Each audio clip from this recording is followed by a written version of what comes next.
नमस्कार, आपके साथ मैं हूं सुरभि शर्मा। आज बात चीन की एक चाल की करेंगे क्योंकि चीन की इलेक्ट्रिक और हाइब्रिड कार्स को लेकर गंभीर चिंताएं सामने आ रही है।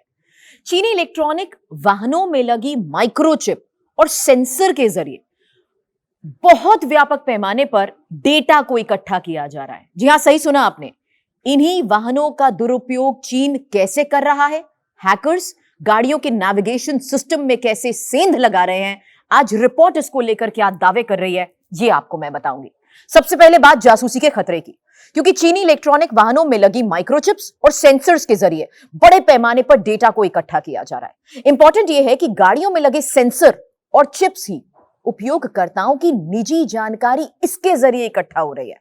ये डेटा हजारों किलोमीटर दूर चीन के सर्वर में जमा हो सकते हैं और चीन की खुफिया एजेंसीज इस डेटा तक भी आसानी से पहुंच सकती है। इसका संभावित खतरा आपको समझना चाहिए, क्योंकि इन्हीं गाड़ियों का दुरुपयोग कई तरीके से किया जा सकता है।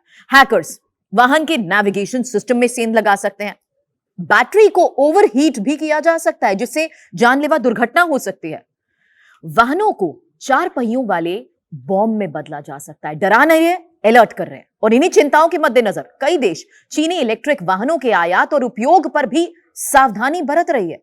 ये तमाम इंफॉर्मेशन एक रिपोर्ट के आधार के सामने आपके रख रही हूं, क्योंकि इलेक्ट्रिक वाहन निर्माता सबसे बड़ा चीन है और चीनी अधिकारियों ने ही बताया कि यह डेटा पब्लिक सेफ्टी के लिए वो इकट्ठा कर रहे हैं। इसमें कार्स की रियल टाइम लोकेशंस का डेटा शामिल है, साथ ही कई और डेटा भी इसमें मौजूद हैं। हालांकि ऑफिशियल्स तो ये भी कह रहे हैं कि डेटा इकट्ठा करने की कई वजह हैं।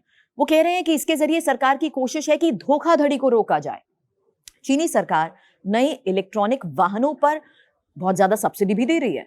ये डेटा 2017 से इकट्ठा हो रहे हैं और डेटा मॉनिटरिंग केंद्र के स्टाफर्स को हैक करने की जो जिम्मेदारी मिली है वो इसलिए क्योंकि इनके पास इसका पूरा एक्सेस है। वो किसी भी कंपनी की कार पर क्लिक करके उसके मेकिंग, मॉडल, माइलेज और बैटरी चार्ज तक की इंफॉर्मेशन को हासिल कर सकते हैं। इसीलिए इसके व्यापक प्रभाव को समझना बहुत जरूरी है, क्योंकि ये एक तरीके की जासूसी है जिसका असर बहुत बड़े खतरे के तौर पर सामने आ रहा है। सीक्रेसी को लेकर तो बात है ही, राष्ट्रीय सुरक्षा में भी इसके जरिए सेंध लगाई जा सकती है और इसका इस्तेमाल ना हो उसके लिए कोशिश यही होनी चाहिए कि एक वैश्विक सुरक्षा के मद्देनजर इस बढ़ते खतरे को देखते हुए सभी को एकजुट होते हुए आगाह करना बेहद जरूरी है।